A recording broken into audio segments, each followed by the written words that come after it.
बिस्मिल्लाहिर्रहमानिर्रहीम। अस्सलाम वालेकुम। मैं हूं आबिद अज़ीज़। आज मैं डॉक्टर एक्विक जर्मनी की जिस होम्योपैथिक मेडिसिन को डिस्क्राइब करने जा रहा हूं उसको R41 फोर्ट एन या R41 फोर्ट एन के नाम से जाना जाता है। R41 फोर्ट एन की कंपोजिशन में जो एक्टिव सब्सटेंसेस यूज़ किए गए हैं उसमें शामिल है एसिडम फास्फोरिकम 8x, एग्नस कास्टस 8x, कोनियम मैक 30x, पैनेक्स जिनसिंग 6x, ग्लैंडुलाई सुप्रानेलिस 12x, हाइपोफाइसस 12x, पैंक्रियास 12x, सीपिया ऑफ 30x, थायरोडीनम 12x, डामियाना 6x और यूहम्बीनम 4x।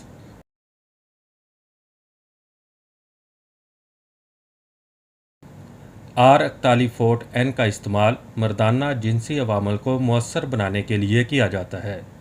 अगर उज़्व तनासल की कमज़ोरी हो, सूरत अंजाल हो, जरियान मुश्ते ज़नी के बाद असरात हों, जवानी और बुढ़ापे में होने वाली बीमारियों के बाद असरात, मर्दाना कमज़ोरी, उज़्व तनासल का ढीलापन, जिनसी फ़ेल के दौरानिए में कमी, ज़हनी तनाव, परेशानी की वजह से होने वाली मर्दाना कमज़ोरी, जिस्मानी कमज़ोरी की वजह से जिनसी फ़ेल का मुतासर होना, जिनसी बेरग़बती और ज़हनी इंतशार की वजह से जिनसी फ़ेल की नाकामी जैसी अलामात में R41 फोर्ट एन का इस्तेमाल नहायत ही मौज़ू और मुफीद है।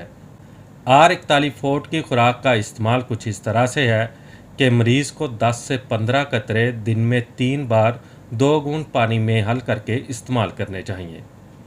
R41 फोर्ट एन आपको बाज़ार से 22 ml की पैकिंग में बआसानी दस्तयाब हो सकती है। उम्मीद करता हूं कि ये वीडियो आपको अच्छी लगी होगी। अगर वीडियो अच्छी लगी है तो इसको लाइक कर दें और अगर आप मज़ीद होम्योपैथिक मेडिसिन के बारे में इंफॉर्मेशन हासिल करना चाहते हैं तो मेरी रिक्वेस्ट है कि इस चैनल को सब्सक्राइब करने के साथ साथ बेल आइकॉन का नोटिफिकेशन भी ऑन कर लें ताकि आपके पास बर वक्त मेरी हर नई आने वाली वीडियो पहुँच सके। इसी के साथ ही मुझे दीजिए इजाज़त। अल्लाह हाफिज़।